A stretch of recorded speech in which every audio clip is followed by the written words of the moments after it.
Welcome to the Transform podcast series, hosted by Vercium, a learning and development organisation specialising in medical affairs.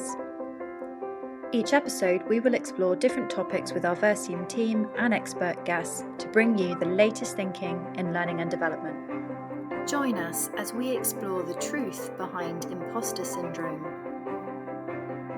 Hello and welcome to the Vercium podcast. And with me, I've got my friend and colleague, Amanda Alexander. Hello, Amanda. How are you?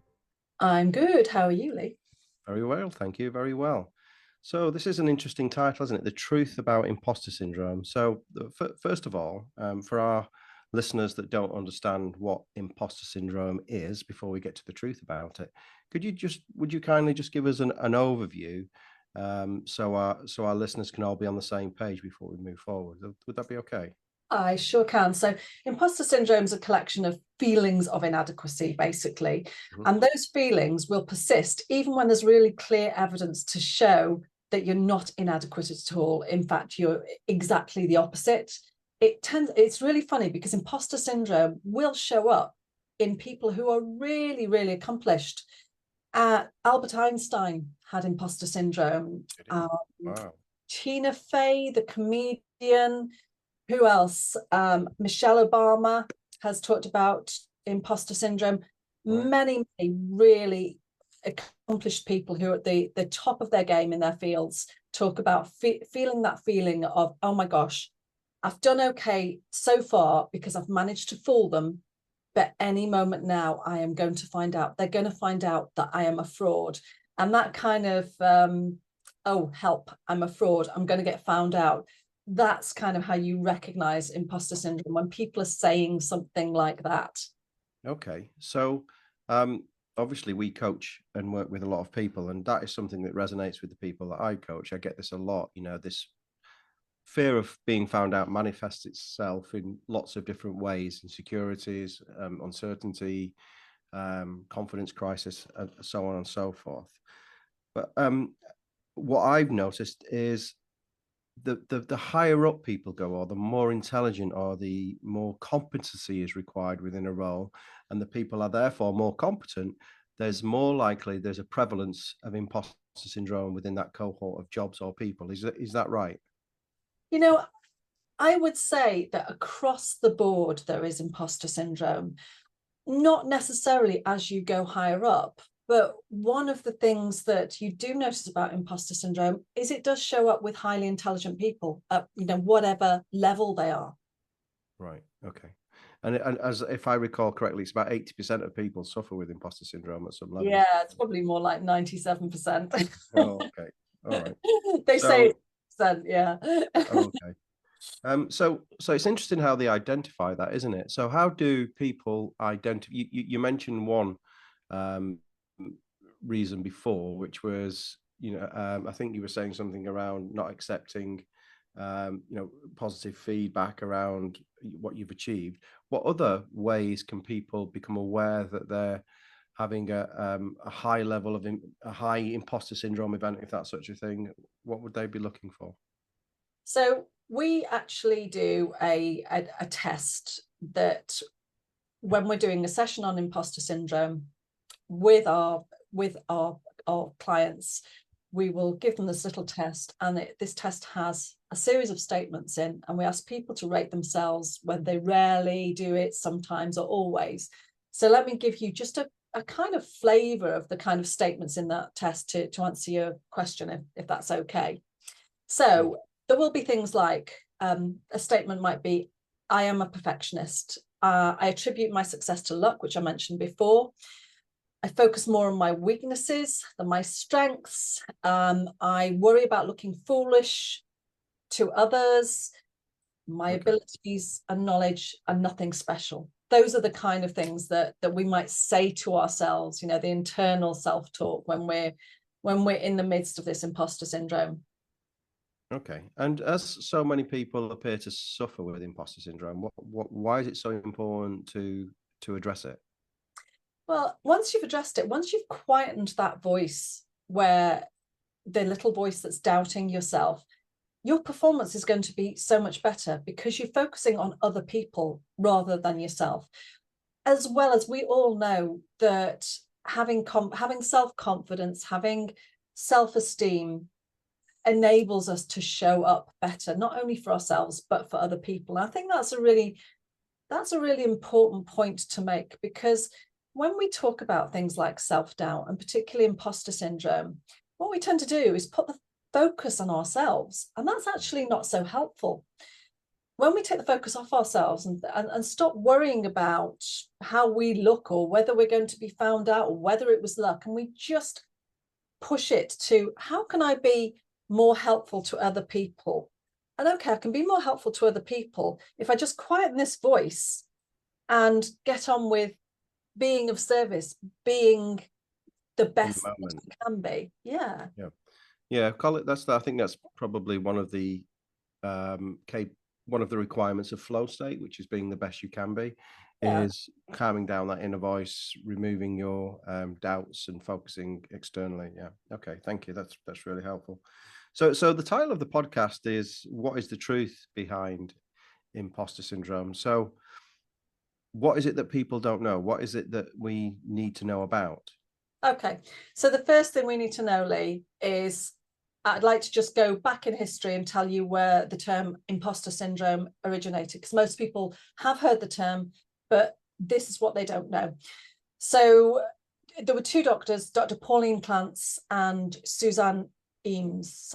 I'm not sure if she's Eames or Imes, because I've never heard her name actually out loud. And they originally termed the phrase imposter phenomenon way back in 1978. So imposter phenomenon is a very different kind of word than imposter syndrome. A syndrome is something that we associate with a medical syndrome that's ongoing, that you have.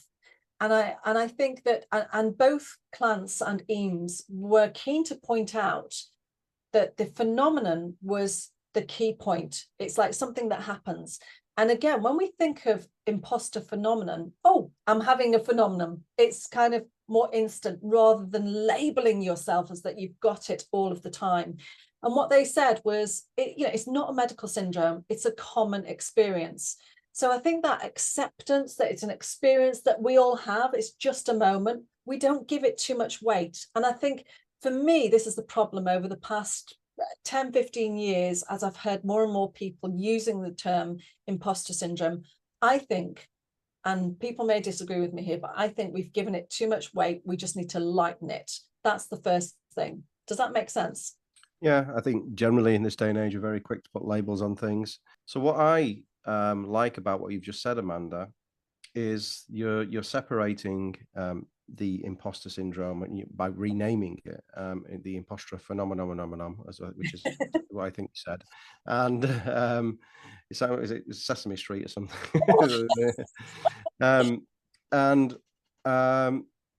And so you're saying this isn't an inherent part of you as an individual. This is something that just happens on a moment by moment basis, probably big important moments where you're in a dialogue's higher. So giving it a label is probably a step too far. And I think that's a nice way to position it. But it does happen. And so what I'd like to explore is, well, what some of the best strategies that you've discovered that's enabled people to overcome imposter phenomenon. So one of the things you mentioned is one of the things that we utilize in Vercium when we're doing presentation skills, which brings a lot of that imposter phenomenon out, which is the worry, the fear, I'm on show. It's like almost like the perfect catalyst to create those moments of that imposter mindset. And what we say is engage the audience early and make it a conversation. It naturally switches them off and they start thinking about them rather than self. So what other strategies that are perhaps not necessarily in the moment based, but people could utilize should they experience this phenomenon at any given moment? Okay, so I'd like to share a strategy that I learned from John Nyland, who is the author of the book Self-Worth Safari, and he's also the founder of the Self-Worth Academy. And just for context, as you know, Lee, I've been leading the creation of a self-leadership workshop, a program for one of our clients. And one of the ways delivering this is via podcasts. And so John Nyland was one of our podcast subject matter experts, and we got him on to talk about confidence. And during that conversation, we delved into imposter syndrome, or phenomenon, as we are now calling it. And the comments that John made, the perspective he gave, I thought was really, really interesting. And what he said was, one of the most effective ways to quieten that imposter voice is just to make a shift. And to make a shift, and this is so simple, it's so simple but so effective. And that shift is from being interesting to being interested. So, imagine you are in a meeting, you're keen to impress the thought leader in front of you, and you're very aware that this thought leader maybe has 20 years on you, and you're thinking about how you show up and that you've got to be performing here. So instead of pressurizing yourself to come up with all of these very clever insights and to be interesting, shift that focus to being genuinely interested in learning from that person that you're talking to. And I think this has multiple benefits, because we are encouraging people in medical to do this anyway as a strategy to gain more insights. So just that simple shift of from being interesting to being interested, I think. It's a bit like moving from fearful to curious, isn't it? So, and you shift, and again, as we mentioned before, from self to others, or self to the space. So that we understand that, and it's very understandable for the listener. But how do people do that? How do they step? Do they have to ask themselves some questions? Do they have to go in with a curious mindset? What would you suggest? I think you just answered it. It's a curious mindset. And this curious mindset, this could be almost a panacea for so many things, couldn't it? Yeah.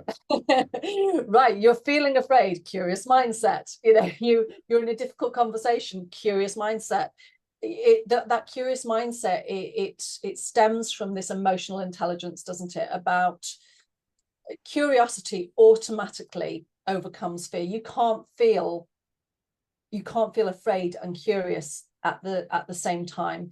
So again, all of these are they're mind shift tweaks that we're teaching people, aren't they? They're okay, just ask yourself, what am I curious about here? What would I love to learn here?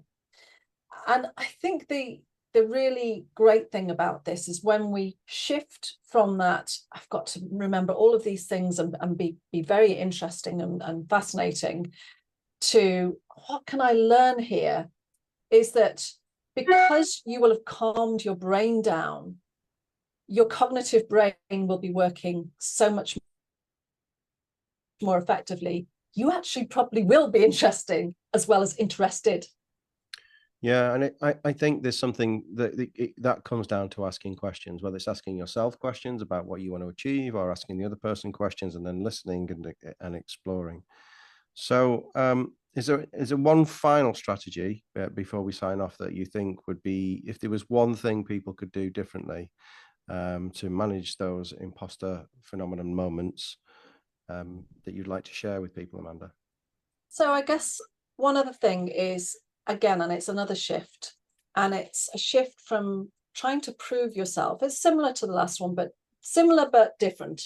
So from trying to prove yourself to valuing yourself. So rather than feeling the need to prove yourself through being flawless in a presentation, really develop that sense of self-value, knowing that your mistakes do not define personal worth. Your mistakes mean that you're stretching, that you're being courageous. Now, I know this is easier said than done. It's about repeating this to yourself. It's okay to make mistakes. Now, obviously, we have to preface that. You want to be preparing. You want to make sure that your data is spot on. However, it doesn't mean that a presentation, for example, has to be the best presentation you ever gave. You're still of value no matter what. And I think this is about focusing on possibly even an affirmation here. What I do adds value. And I think that's really an important thing to focus on, that can definitely quiet that imposter voice. Yeah, it's one of the things we do within organizational development within medical affairs is readdressing the value in the room at the outset, so people can shut those inner dialogue moments down, especially when there's senior people in the room and senior leaders.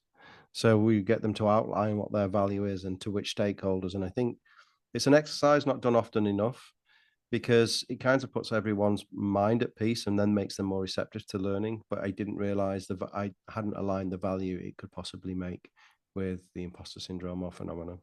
So thank you, Amanda. That was really helpful. And I'm sure our listeners are going to get great benefit from that. And we look forward to seeing you in the next Vercium podcast. Take care. Bye-bye. Thank you for listening to this episode. If you found it useful, please consider sharing with a colleague. To learn more about what we do or listen to further podcasts, please visit our website, vercium.com.